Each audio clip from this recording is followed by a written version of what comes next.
I still remember the day we moved into our new house, the feeling of excitement and nervousness that came with starting a new chapter in our lives, but little did we know, we weren't alone.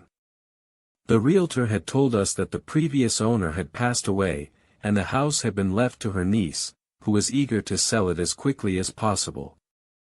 But as we began to unpack our boxes and settle into our new home, I started to notice strange things. Doors would be open that I could have sworn I had closed, and the sound of footsteps echoed down the hallway at night, even though I knew I was the only one awake. At first, I brushed it off as the typical creaks and groans of an old house, but as the days went by, the occurrences grew more frequent and more intense. Scene. As I lay in bed, I would hear the sound of someone walking around the house, the creaking of the floorboards beneath their feet, and the rustling of clothes as they moved from room to room. I tried to convince myself that it was just my imagination, but deep down, I knew that I wasn't alone. I began to feel a presence in the house, a presence that seemed to be watching me, waiting for me to let my guard down. I would wake up in the middle of the night to find my wife staring at me, her eyes wide with fear, as if she had seen something that I hadn't. And then, there were the whispers. Faint at first, but growing louder with each passing night. Whispers that seemed to come from all around me, whispers that seemed to be calling my name. Scene. I tried to investigate, to find the source of the whispers and the footsteps, but every door I opened led to more questions.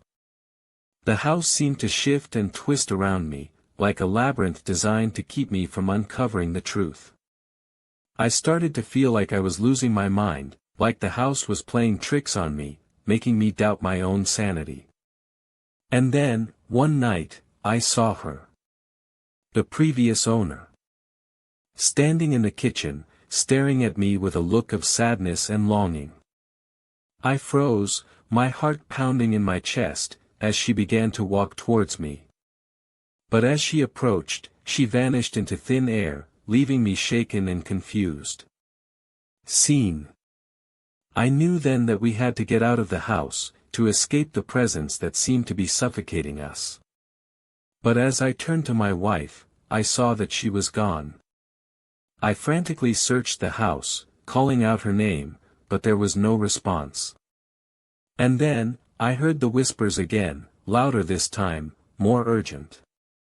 They were coming from the attic, a room that we had never been able to open, no matter how hard we tried. I knew then that I had to go up there, to face whatever was waiting for me. As I pushed open the door, a cold breeze swept past me, and I was met with a sight that will haunt me for the rest of my life. My wife, standing in the center of the room, her eyes black as coal, her voice whispering a single word, "Welcome." And in that moment, I knew that we were never alone in that house, and that the previous owner had never left. The house had been waiting for us, and now, we were a part of it, forever trapped in its labyrinthine halls, forever bound to its dark and sinister presence.